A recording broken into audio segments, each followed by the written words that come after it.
The movie begins with our protagonist sitting under somebody's bed. He first talks about how long he's been there, just staring at some woman who was walking around, and some parts of his body and his face was actually going numb because he was in the same position for hours or maybe days. And this incredibly unique but also creepy person here is our protagonist, Mitsui-kun. Mitsui has always been kind of invisible to everybody around him, even to the couple whose bed he was under, who were actually making love. Mitsui describes himself as an insect under a rock, because for most of his life, that's kind of what he really felt like. For most of high school, he didn't have any friends, nobody really ever cared about him, and he wasn't even in the yearbook, and nobody really noticed that he wasn't there aside from his parents. He was late during the day of the photo shoot, and some students who were late actually got their photo taken and got it photoshopped inside the picture, but nobody asked him to take that kind of picture because nobody noticed that he was gone. And as the movie progresses, it takes us back to 4 months ago, and we see Mitsui walking into an elevator, and it was raining outside, so he notices his umbrella dripping on the carpet of the elevator, and just from that instance, he recalls a memory from years ago. He starts to remember this girl, Sasaki, from when he was in college, and how he actually met her was a bit of an awkward occurrence, and he was in class, and the lecturer asked him to answer a question, and Sasaki would give him her notes and help him out.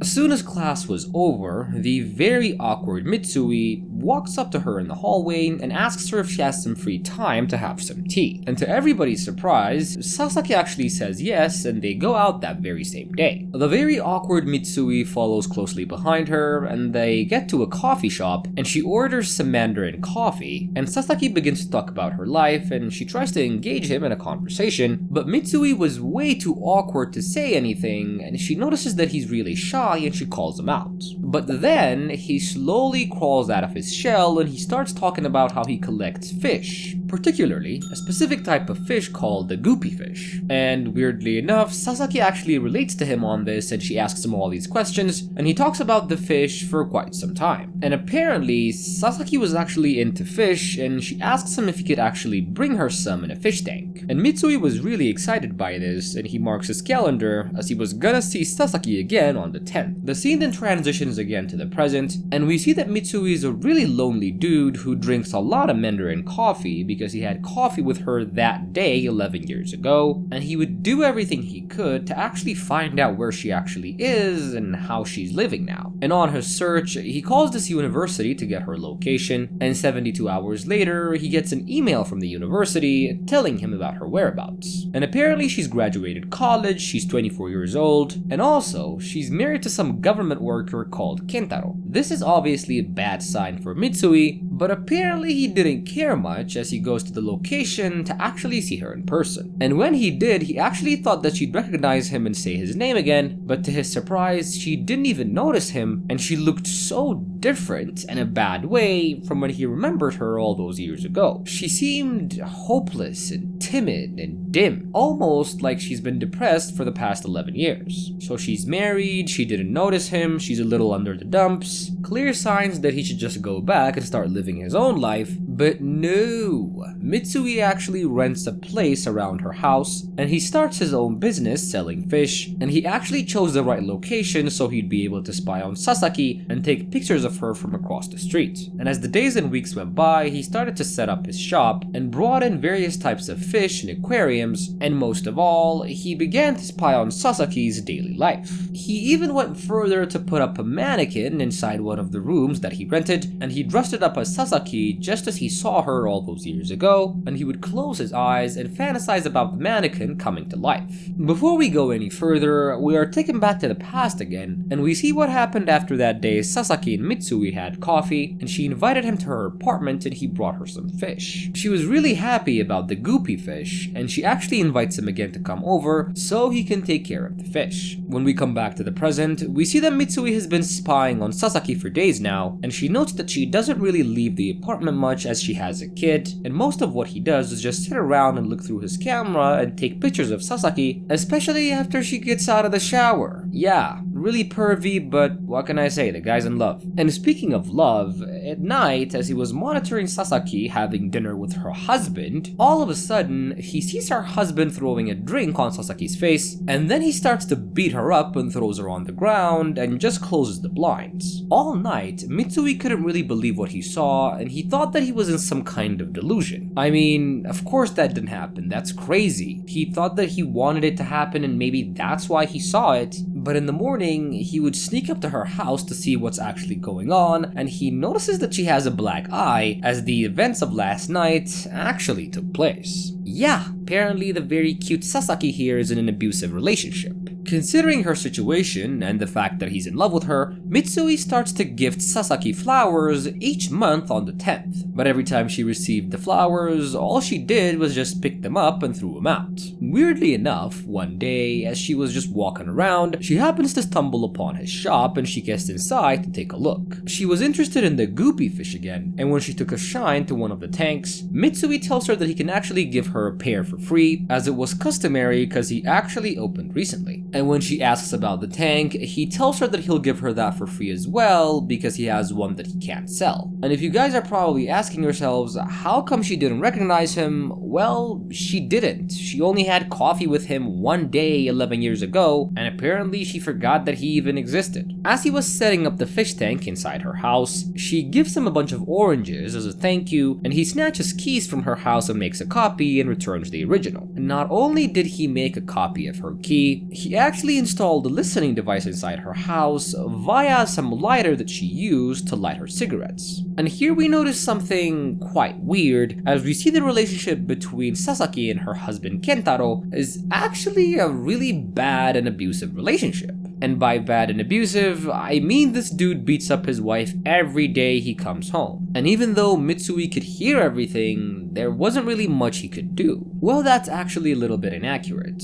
Every time he got the chance, he would sneak into her house, take care of the fish, and also spy on her as she was doing random housework. And sometimes when she wasn't in the house, he would sneak into her bedroom, get on top of the bed, and begin to touch himself. One day, he was almost caught, but Sasaki had low blood sugar and she almost collapsed, and she thought that whatever she heard in the kitchen was probably some kind of hallucination, and she thought that she was losing her mind. As the days and weeks went by, Mitsui kept doing the same thing, and one day he would notice this guy that would come into the store frequently, and his name was Mitsushima, and Mitsui just hated seeing him because this kid was just a reflection of who he is. He was a recluse, he was weird, and all he had to actually keep him company were fish. On another occasion, Sasaki visits Mitsui's shop again to buy some fish food, and this time he offers her some coffee and they share a drink together. He doesn't stop sending her those flowers and she doesn't stop throwing them out, but he still did it anyways because he somehow felt close to her every time he did it. But sending the flowers and seeing her sometimes by sneaking into her house wasn't really enough, so Mitsui decides to make the ultimate sacrifice and wears adult diapers, and he decides to stay under her bed just to feel as close to her as much as possible. If you're asking why he's wearing adult diapers, that's because at some point nature is gonna call and he's gonna have to go, but he's gonna go under the bed on himself,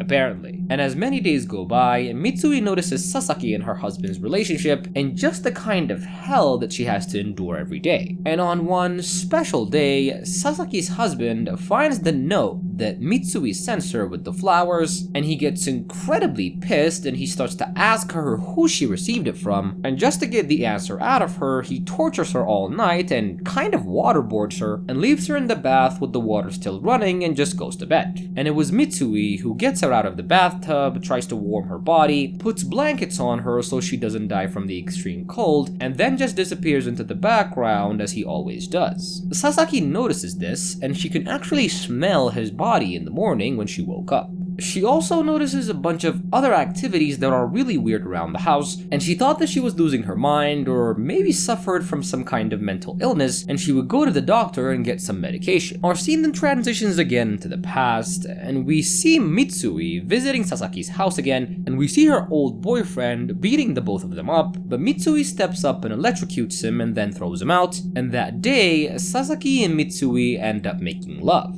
In the present, Mitsui again wanted to stand stand up for the woman that he loved, and he buys a taser and sneaks inside her house. And that day, she received a call from her mom as her father was dying of cancer, and she asks her husband if she could go see him because her dad is about to die, but her husband was too cold and tells her that she can't go anywhere. And Sasaki, being incredibly upset by this, slaps her husband, and in response, he stabs her in her hand with a fork. He then continues to beat her up brutally, and she actually loses a tooth, and even though Mitsui was right there with his taser, he couldn't really do anything because she was incredibly scared, and even though he wanted to, there was nothing he could do but just stand there and watch. When he got back to his shop, Mitsui couldn't accept that he was that inadequate and useless, and he would tase his own self in the neck and get knocked out till the morning. He wakes up to the sound of Mitsushima knocking on his shop, and Mitsushima was really upset as Mitsui was supposed to come to his house and attend to his fishes, but because he couldn't, Mitsushima's fish died. But that didn't really matter much for Mitsui as he notices Sasaki taking her kid and leaving her husband. When he tries to chase after her, there were so many people in the street, as apparently Mitsushima killed somebody in a convenience store nearby because his fish died and he was really angry about it. Mitsui reports the interaction that he had with Mitsushima, and he also recalls how one day his dad left him in a locked car and he could have potentially died minutes later as his dad completely forgot about him. That's what Mitsui always dreaded. He dreaded being forgotten and never being remembered, just like how his dad forgot him in that car all those years ago. And here we realize that most of his memories were actually made up to soothe his own loneliness, as that day that she called him back 11 years ago to bring her the fish tank, she actually called him and canceled the meetup because she didn't want to see him. And he was never beat up by her boyfriend, and they never really made love.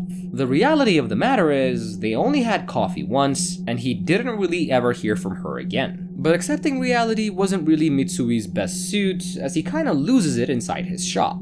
And Sasaki, who has now run away from her husband, discovers the listening device in her lighter. And that's not the only thing that was discovered that day, as her husband tracks her down and gets to the apartment that she was. He drags her back to their house and begins to attack her, obviously, and when she tries to defend herself with a knife and tells him to leave as she's gonna divorce him, he takes the knife away from her, and just when he was about to kill her, Sasaki begins to ask for help for whoever it was that was listening on her for all those months, and just before her own husband murdered her in her own house, Mitsui gets there in time and electrocutes him and knocks him out. Sasaki didn't even know who he was, nor did she remember who Mitsui is. And since she was really upset by her husband, she was gonna kill him, but Mitsui does it instead because he's in love with her and he confesses to the crime. He doesn't actually tell her who he is because he figured even if he did say his name, she wouldn't actually remember him, and he was really terrified by that. But after going back to his shop and looking at his setup, Sasaki actually remembers him, and the movie ends as she runs up to the police station and calls him out by name twice.